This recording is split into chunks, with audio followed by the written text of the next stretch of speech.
बिल्कुल boys higher secondary school Bandipora में हम मौजूद हैं। आप देख सकते हैं यहाँ पे जो मॉक ड्रिल इस वक्त जारी है, चाहे हम फायर एंड एमरजेंसी की बात करें या SDRF की बात करें, और साथ ही साथ यहाँ पे NCC जो क्रेडिट्स है वो यहाँ पे आए हैं। मॉक ड्रिल यहाँ पे हो रही है। आप देख सकते हैं यहाँ पे बड़ी संख्या में यहाँ पे जो आप देख सकते हैं यहाँ पे किस तरह से रेस्क्यू किया जा सकता है। यहाँ डिज़ास्टर आता है तो किस तरह से उस वक्त रेस्क्यू जो है वो किस तरह किया जा सकता है। आप देख सकते हैं पहले हमारे SDRF द्वारा एक हेलिंग सर्विस की जाएगी, उनको आवाज़ दी जाएगी। क्या अगर आप हमारी आवाज़ फायर एंड एमरजेंसी सर्विस के और साथ ही साथ हमें मदद के लिए पुकारे। अगर आप पुकार नहीं सकते हो, कम से कम लगातार यहाँ पे लाइव डेमोन्स्ट्रेशन इस वक्त लगातार जारी है। ये हायर सेकेंडरी स्कूल बांडीपुरा से आप बराह रास्त देख सकते हैं कि जहाँ पे किस तरह से जो नागानी आफत होते हैं तो उससे निपटने के लिए किस तरह से जो हमला होता है उसको तैयारी पे रखा जाता है। बंदे होंगे, देख सकते हैं लाइव डेमोन्स्ट्रेशन यहाँ पे SDRF की तरफ से इस वक्त लगातार जारी है।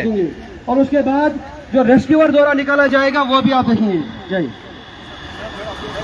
यही सबसे पहले हेल होगी, एक लाइन में ये रहेंगे बिल्डिंग के सामने और हेल ये पुकारेंगे। अगर नहीं आ सकता तो हमें आवाज दो। ये देखिए आप हेल कर रहे हैं, इनको लग रहा है कि कोई अंदर से आवाज आ रही है। आवाज आने के बाद ये जा रहे हैं वहाँ से। लगातार जैम के होम गार्ड्स का डिपार्टमेंट किस तरह से यहाँ पे इसके बाद दोबारा जब शुरू करते हैं तो आप देख सकते हैं ये बिल्कुल लाइव डेमोन्स्ट्रेशन वक्त यहाँ पे जारी है। आप देख सकते हैं SDRF NDRF के साथ साथ होम गार्ड्स का जो दस्ता है वो यहाँ पे है। आप देख सकते हैं किस तरह से रेस्क्यू किया जा सकता है, किस तरह से जो डिजास्टर होता है आप देख सकते हैं। आप देखेंगे जब कहीं स्पेस होगी, जहाँ कहीं स्लैब ऊपर से बड़ी होगी या कोई दूसरा मलबा तो जब वहाँ पे कोई एक बंदा खड़ा नहीं जा सकता है तो वो क्रॉस करके और उसके बाद उसको वो ह्यूमन ड्राइव करके बाहर निकाला जा रहा है। ये आप देख सकते हैं। दूसरी तरफ से आप देख सकते हैं बिल्कुल लाइव डेमोन्स्ट्रेशन यहाँ पे चल रही है। पैसे उठाया जा रहा है और उसके बाद बाहर में लिफ्ट भी होती है। फायर में कैसे किया जाता है तो सीढ़ी के ऊपर से चलना है।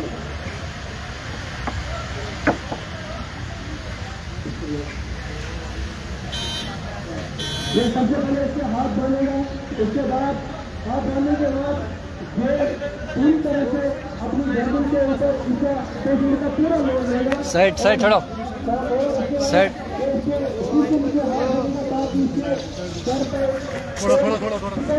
जगह छोड़े। ये आप देखिए कैसे कल से एक पेशेंट को बाहर निकाला जा रहा है। ये आपको एक बारी से बारी निकल को दो बंदे कैसे आराम से बाहर निकाल सकते हैं किसी कलम स्ट्रक्चर से।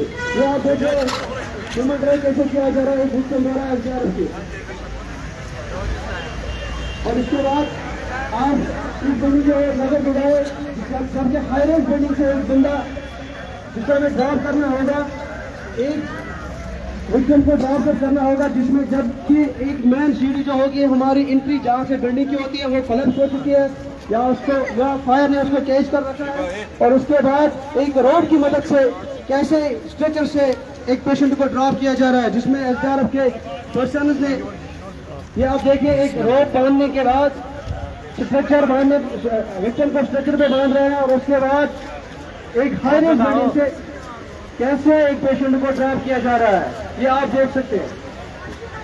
जब भी इमरजेंसी सिचुएशंस में हो, इमरजेंसी सिचुएशन के दौरान एक इम्प्रोवाइज्ड टेक्निक्स के जिसमें स्ट्रेचर का यूज होता है और रोप्स का यूज किया जाता है, ब्लैंकेट का यूज किया जाता है। ये आप देखिए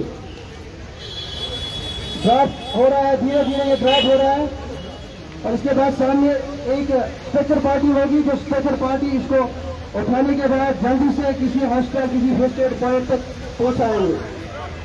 इमरजेंसी के टाइम में ये जो इम्प्रोवाइज्ड टेक्निक से ये बड़े काम आते हैं।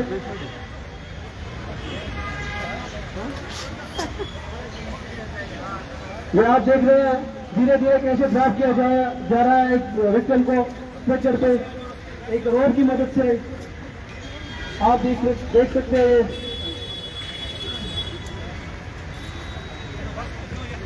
ड्रॉप करने के बाद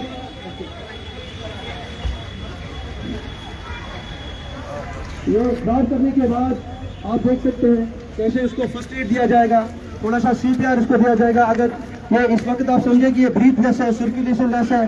फर्स्ट स्पॉट पे इसको कैसे फर्स्ट एड दिया जाएगा, तब तक जब तक हम इसको किसी एडवांस ट्रीटमेंट के लिए किसी हॉस्पिटल के अंदर पहुंचाएंगे, तब तक सबसे पहले स्पॉट पे आप कैसे एक बंदे का CPR दे सकते हैं, इसको आप कैसे कॉन्शियस कर सकते हैं, कैसे आप इसको रिस्पॉन्स में ला सकते हैं।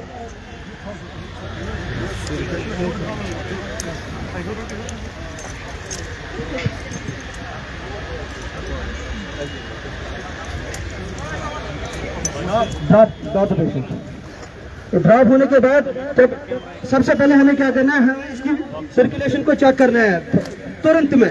जो सर्कुलेशन चेक करने के लिए हमें यहाँ पे कैरोटिड पल्स इसका चेक करना है।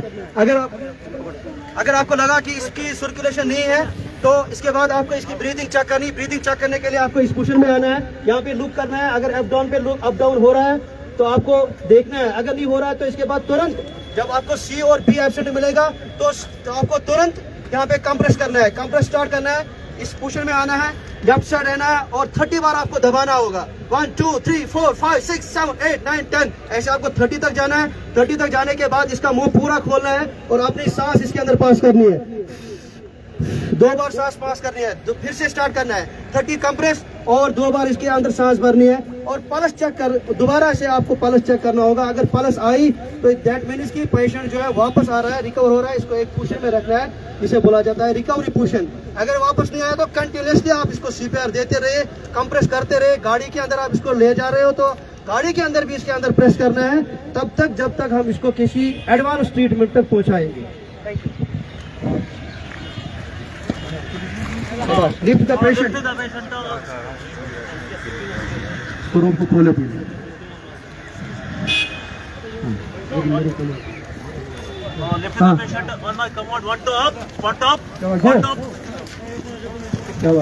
इसके बाद एम्बुलेंस के अंदर इसको बिठाया जाएगा और आगे के लिए जो ट्रीटमेंट होगा वो उसको दिया जाएगा।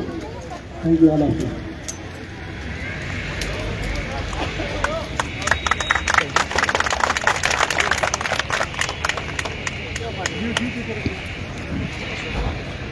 SDRF के जितने भी है ना वो सारे आ जाएंगे।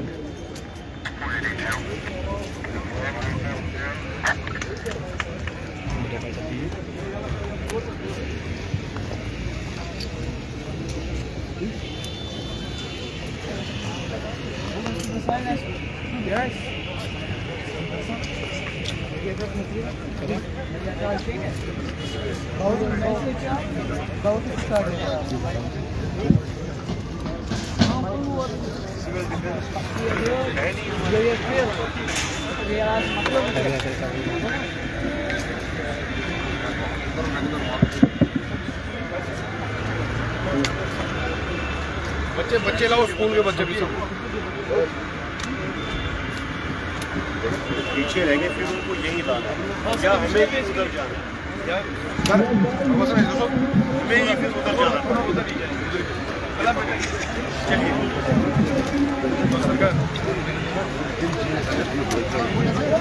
बिल्कुल, ये जो मॉक ड्रिल इस वक्त हायर सेकेंडरी स्कूल बांडीपुरा में हो रही थी और अभी जो आपने देखी यहाँ पे किस तरह से SDRF NDRF के साथ साथ जो महकमा सेहत है, फायर एंड इमरजेंसी सर्विस होता है, तो उन्होंने यहाँ पे किस तरह से अपनी जो प्रेजेंटेशन है वो की, ताकि जो हादसा होते हैं उनको किस तरह से कम किया जा सकता है या नागानी आफत होती है तो इस बीच यहाँ पे किस तरह की जो है प्रिपरेशन है उनको यहाँ पे देखा गया। ये फ्रेंड्स, जो आज की एक्सरसाइज है, मॉक ड्रिल है, आज की मॉक ड्रिल इस मकसद के लिए की गई कि किसी भी इवेंचुअलिटी की सूरत में क्या हम तैयार हैं और एज ए सोसाइटी हमें इसी भी इवेंचुअलिटी के लिए तैयार रहना है। ये उसके लिए एक एक्सरसाइज थी।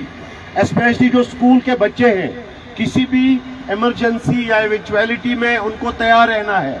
और जो भी हमारे पास यहाँ पर होम गार्ड्स के वॉलंटियर्स हैं या सिविल सोसाइटी से वॉलंटियर्स आएंगे, उनको हम ट्रेन करेंगे, क्योंकि यहाँ पर अभी सिविल डिफेंस का यूनिट नहीं है, SDRF का यूनिट हमारे पास है। उसकी जो कमान है शाफी साहब के पास है, जो DSP DR है यहाँ पर। तो जिसको भी इसमें पार्टिसिपेट करने का एप्टीट्यूड है, इंटरेस्ट है, वो इसमें शामिल हो जाएगा सिविल डिफेंस के यूनिट में। उनको हम ट्रेन करेंगे। ये इस मकसद के लिए, चाहे फायर एंड इमरजेंसी की यूनिट है, SDRF की यूनिट है, हेल्थ एंड मेडिकल एजुकेशन की तरफ से यहाँ पर एम्बुलेंस यूनिट ये किया गया था, खड़ा किया गया था। तो इसका मकसद ही यही है कि हमें किसी भी डिजास्टर के लिए, चाहे वो अर्थक्वेक है या आग है या और कोई मैन मेड डिजास्टर है, उसके लिए हमें तैयार रहना है और हमें अपने कम्युनिटी को, अपनी सोसाइटी को, अपनी जिस बस्ती में हम रहते हैं उनको हमें उस डिजास्टर से कैसे बचाना है। Thank you.